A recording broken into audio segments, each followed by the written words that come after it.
Okay, so because I don't like giving half the story 50 times and retelling it over again. I'm going to try and tell the whole story of what happened to us the past 24 hours one time and just share it with everybody. So, okay, so we were supposed to go to Philly yesterday on a Southwest flight that left at 4:40 p.m. So at 1 o'clock we were out the door, everything ready to go. Um, uh, Keeping in mind that we have three kids and each kid has to have a backpack full of stuff to do on the plane, um, and a diaper bag, and then we've got a stroller that we not a stroller, we have a wagon that we pull Remy in, and then we had a guitar and a ukulele, and then we had all of our stuff for 11 days on the East Coast. And in addition to that, um, for all the clothes for four people, winter clothes for five people for 11 days, we also had all the GDF and Christmas presents. So Santa Claus is in all of our bags, right? So we've got half the house that we're taking to the airport, but so we're gonna be gone a long time. So we're parking in the remote parking, which is far away, and you have to take a shuttle. But they have a service. It's like a third party bags.org or something that you like with the major carriers, Southwest, United, American, them, you can drop off. You can check your bags at that remote parking lot. And we confirmed yes that's going. And so we're like, great. We don't have to take these. They're four big pieces of luggage with all the you know stuff that we really need, but we don't need on the plane, right? So we don't have to lug all that stuff around because we really can't. We don't have enough hands to do it. And So we're going to check those at the parking lot. And then as we're getting there, everybody's going to the airport on December 21st. The traffic's really bad. And find out, oh, they're going to close Pikes Peak lot at 6. It's like, okay, well, we're good. We'll be at the end of Pikes Peak, but that's the name of the remote parking lot. But it's the closer one than Mount Elbert, which is the second one they opened. And so we're going, and we see that they've got the electronic signs that it's still open, and it's confirming yes, Pikes Peak is open, and check your bags here. Here's the sign to do that, and we're like, great. So we're pulling over, and then we see, is that the place? And there's cones blocking it, and so we just kind of like pull over to the side of the road, and Colleen runs in and is like, what's the deal? It doesn't look like it's open. That sign 50 feet away says right here, it's open, come here. And she goes in there, and it's like a trailer on the side of the road. And they're like, oh yeah, we had to close early. It's like, great, thanks for the info. And that's gonna be sharing information or not sharing information with anyone is gonna be the moral of this whole saga. But so we couldn't check those. They just, I don't know, they stopped and kept telling people to come do it, and that was the lie. So we've got all the bags, and so we've got to get on the shuttle to get to the airport to check the bags. So we've got more stuff than we can carry. So we're running back and forth like the Marx Brothers, and it's super windy. Now keep in mind, this is at probably 1:45 in the afternoon, and it's super windy like it gets here. We're like the high wind advisory, especially out by the airport, but it's 50 degrees.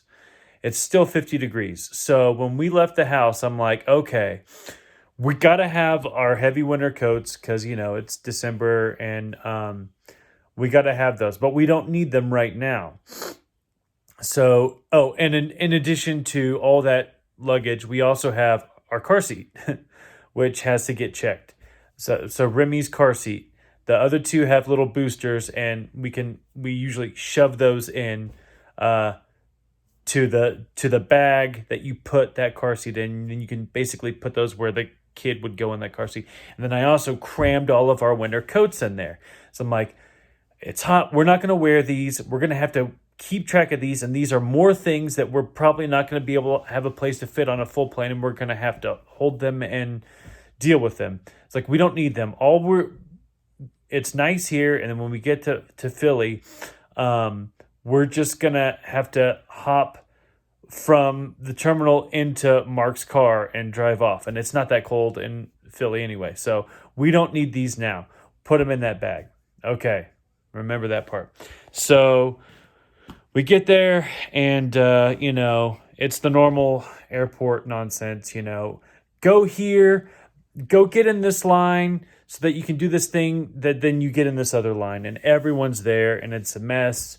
And it's awful. We could go into detail, but it's the normal BS that you have at the airport, especially at this time of year where there's a bajillion people. And we go into the airport. We have to take all the Denver is designed crappy.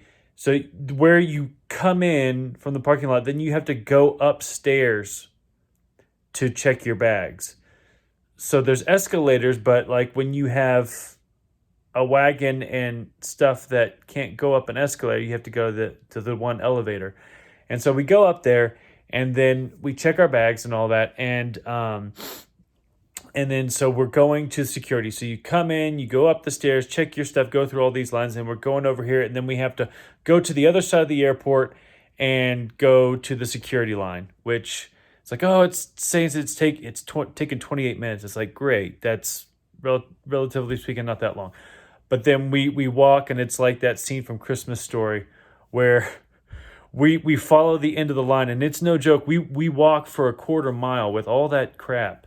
We had checked the big duffels, but we still have, we look like the Clampets. We've got our wagon and our 3 kids and all the stuff in the wagon, and we're pulling it. And we walked probably a quarter mile to the front of the line, which is started on the lower level of where we walked in at the beginning. So we walk all the way around the airport to get back to where we started. But the good news was it was moving. So it was super fast. I think they had the dogs out, so we didn't have to take off shoes or anything. So it was moving, and that wasn't bad.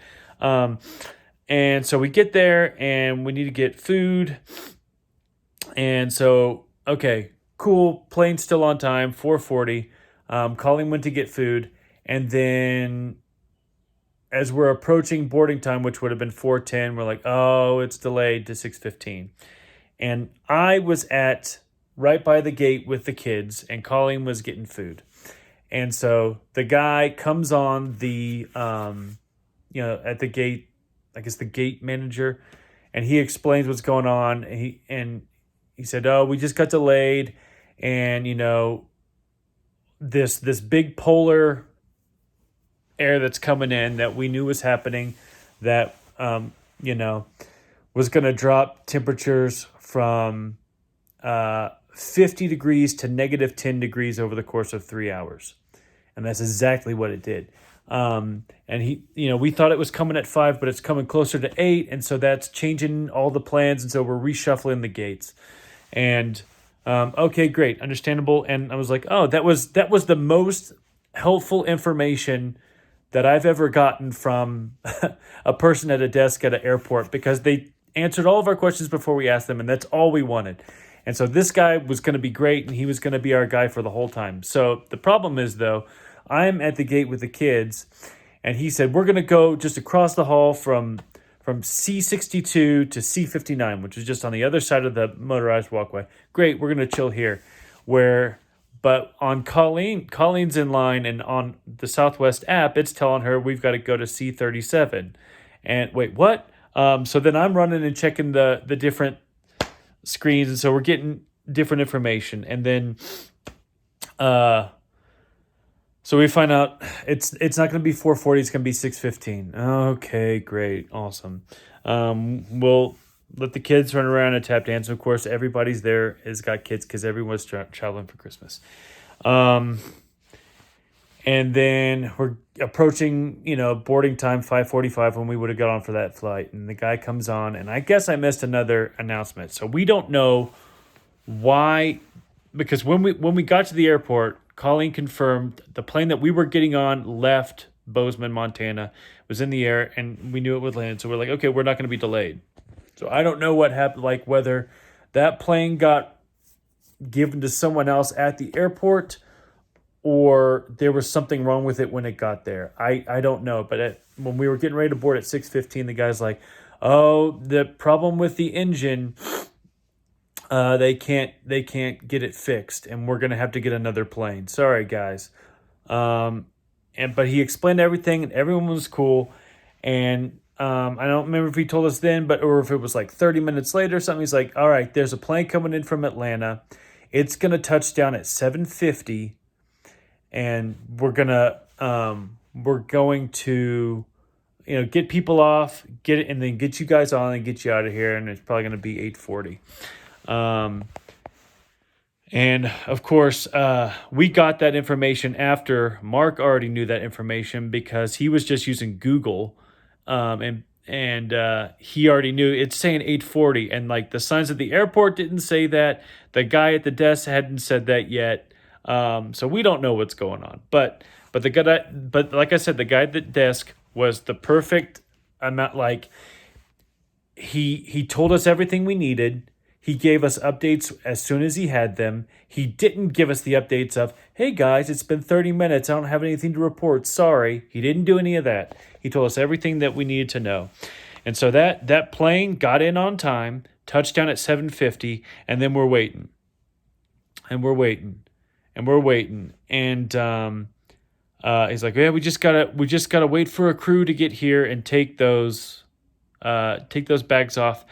And he's like, "Oh well, unfortunately, there's been a shift change, so we don't have anyone to take the bags off the plane. So we've got to sit there and wait. And rather than have you put you guys on the plane and have you sit there on a cold airplane, we're just gonna let you sit here." Great, we understand. You explained everything. We get it. No one's upset. The entire time, like, everyone's sitting here. We're delayed however many hours. I never saw anyone upset, because they're telling us exactly what's going on and why it's happening. And we understand that it's at this point, negative 20 degrees outside. And that's causing problems. So they're like, "All right, we're going to we'll call you up." And they gave us $100 vouchers on Southwest. Oh, great. Awesome. Thanks. And this other family that was sitting next to us, the guy's like, "Oh, I looked up their policy. And if we leave 5 hours after our scheduled departure time, then we get an extra $100. Just call Southwest tomorrow and it'll be $200. And I'm thinking, "Oh, but no, dude, we're going to get on." And like that would be 9:30. These guys came from San Jose, and he's like, he's not thinking about the time change. He thinks it's 9:30 now. It's only 8:30. No, we're gonna get out of here before that. And then so we go through, and we're not getting on, and we're all watching. Like, no one has taken the bags off, and basically the guy's like, "Here's what's going on. There's like one, because now it's late. The crews have gone home. There's like one baggage crew that is doing the work, and because it's so cold, they can only work 20 minutes at a time. They can go outside for 20 minutes, and they have to come in for 20 minutes to stay warm, because the wind, I don't know how windy it was, but like the actual temperature was negative 20, so the wind chill was like roughly absolute zero. I don't know, but they so it's literally taking twice as long to do normal stuff, and there's less people to do it. So we're sitting there, and finally, he's like, "As you can see, no one's touched the plane." And he said, "I'll be honest with you. What's happening is planes are getting de-iced, and then by the time they get to the runway, they're iced over again, and they have to turn right around and get de-iced again. So it's unlikely that stuff is going to take off." And I'm looking at the video board, and like all, it's the departures are canceled, and then I go to look for ours isn't even on the board. It's like I don't know what that means. It's not on time. Like it doesn't say it's canceled or delayed. It's gone. So I don't know what that means. And we're sitting around. And he's like, and the other problem is this this pilot crew is about to time out, and like if we don't get off the ground, then we're gonna lose the pilots. And we're just kind of sitting around all waiting. And the whole time I'm thinking like all those people who got, it's like after 10 o'clock now. I'm like, all those people in Atlanta that got off from that plane in Atlanta, have they just been sitting at baggage claim since 7:50 wondering why their bags haven't shown up? I guess so. I guess like someone is just telling them, oh, we're working on it. We're working on it. I don't know what they know. But finally at about 10:30, he's like, okay, great. What we're going to do, we've got a window here. We're going to try and hustle and get everybody on this plane so that we can, he's like, it's not a guarantee, but there's a chance. We think there's a good chance we can do it. We're gonna have to get you on. We're gonna have to when we board the plane, we're gonna have to do it really quick and efficiently and take the open spot, put your stuff, and they give us the speech, and no one is throwing a fit. And so we're not in Group A. So Group A is lined up like Southwest does. They line you up in front of those big pylon things, and so we know that they're gonna let the people with little kids on after Group A. And so we're sitting right there waiting, and we're watching the guy check people in, and everyone is feeling exactly like we have been feeling, where they're getting on. We're delayed like 6 hours, and everyone is, as we're getting on the plane, thank you so much, is telling this guy, like, you've done a great job. And then the other woman who was on the other side, that just the two people at the gate, it's like, you guys have been great, giving us information. Like, that's all anybody wants, is just to know what's going on. That's why air travel sucks so bad, is it's always a big secret what's going on, and no one wants to tell you anything. And so we were also happy because we knew what the situation was the whole time. And we're getting on the plane, and he's scanning people, and they're going, and then we're standing right next to him. He's like, oh, no, not now. And his little laser scanner gun had broken, and his computer had frozen as he's trying to get people on as fast as possible. He's like, and then, of course, he makes the announcement. He's like, I'm going to have to check people in manually. Have your boarding passes ready for me. And so he's going, and he's looking up people by their seat number and their name so that he can check them onto the plane manually, because this machine doesn't work. But we do it. We get on, and so we're all happy. We're finally going. We get on the plane, and then that's when it all flips. That's when we stop getting any information, because now it's just the pilot giving us all the information. And so hi, welcome aboard. We're gonna get de-iced.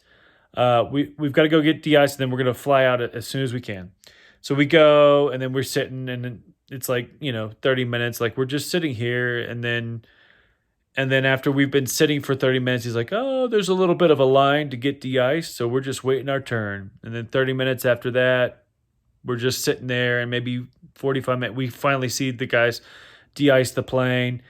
And then we're kind of sitting there, and he's like, oh, bad news, folks. They de-iced the plane, but there's ice in the engine, which we can only fix by going back to the gate to put these heaters on them. See ya. And so, like, what we're all like, what does that mean? Does that mean that because we have to turn back, we've missed our window and we can't go? Does that mean that we're going to have to go there and wait for that machine? What is that? We don't know what that means. Does that mean that, like, you're going to time out? And we don't know. That what we know is exactly what he said. So we sit there, and so we're sitting, and we're going, and maybe like that's at like 11:30. So like at midnight, we're just still sitting there. He's like, just a little update. The good news is that we're second in line to go back to the gate. Like, so there's like one gate and no crew to, like, I guess, put the plane at the gate, and that's what we're waiting for. And there's a plane in front of us, and then 30 minutes after that, it's like after midnight. Um, like, oh, well, we're next one for the gate. We're gonna be at C-47. He keep telling us C-47. I don't know why that's important to anyone. What the name of the gate was. We're waiting for C-47. We're gonna be at C-47, and then we're sitting there, and he's giving us updates, but not any updates. He's not telling us what's going on. But every 30 minutes, he wakes all the babies up to tell us that we're sitting there. And he's like, oh, and unfortunately, like, this is maybe at 12:30 or 1 in the morning. It's like, oh, we've timed out. So when we get back to the gate, we're gonna have to get off, and we don't know. Maybe they'll get you another crew. So, like, they're still telling us, like, we still don't know whether we're going to Philly, whether the flight's canceled, whether we're going to sit there and we're going to wait for another crew to get on and maybe we'll get there. We don't know what's going on. And then we just kind of do that thing until 4 a.m. We just sit on the tarmac, waiting to go to this gate. And at 4 a.m., we pull up to the gate. They turn off the seatbelt, and then a woman, and the whole time the flight attendants don't know what's going on. And I believe them. I believe that they don't actually have any more information than we do. And so at 4 a.m., we pull up to the gate. They open the door, and then, like, a person in a parka comes out, and she stands at the front of the plane, and she's like, unfortunately, we're sorry to tell you that after you guys got on the plane last night, your flight was canceled. And all your luggage is going to go to Philly on the next flight to Philly. And you guys we're going to deboard the plane, and you can go rebook your flight. But I'll tell you, the line is long. And we don't have any wheelchairs. So if you need a wheelchair, if you can make your way up to the top of the ramp, we can maybe get one from another place, but we can't bring it down here. And it's like, as if this was like a wonderful favor she was doing us. We'll go get your strollers and the stuff that you gate checked. Like, oh, great, thank you. The stuff that you'll go get that for us. And then she's like, she kind of like started to leave, and a woman was kind of like raising her hand. It's like, oh, I can't answer your question from there. You can go get in line. So she left, and that's what we had. And everyone's like, what does that mean? All our stuff's going to Philly. We can't get our luggage. Like, we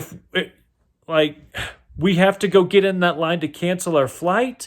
We like, what the hell is going on? All you have to do is tell us, because we all have the same question. Just answer that for us. Like, I don't even know. Do I have to go wait in that giant line to find out if I am gonna stay here or go to the airport? Now, keep in mind, we can't leave the airport without car seats. Our car seats are checked with our luggage. Inside the car seats are all of our winter coats. So even if we wanted to drive home through the snowpocalypse with the kids without car seats, I have to go get the car in negative 20 degree with wearing this. This is what I had, this long sleeve t-shirt. And so we get off the plane, and I see the line. And of course, we're not the only flight, and it's all Southwest. There's 500 people in line for one person, and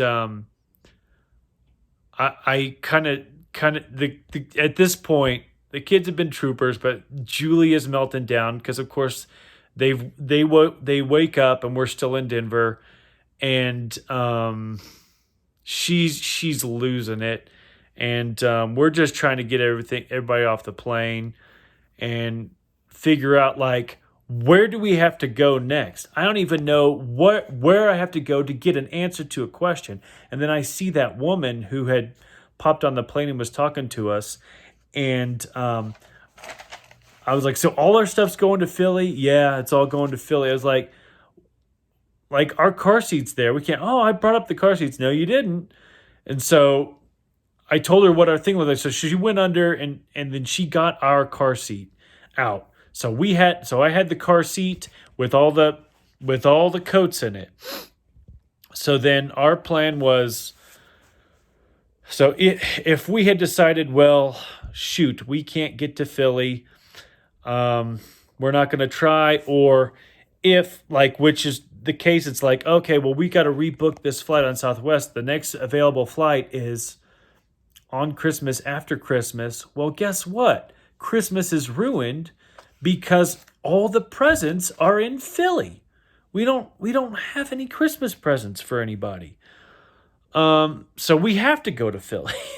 And so I was just walking Julie around trying to calm her down and calling at that moment rebooked. There was a United flight that's leaving tomorrow night.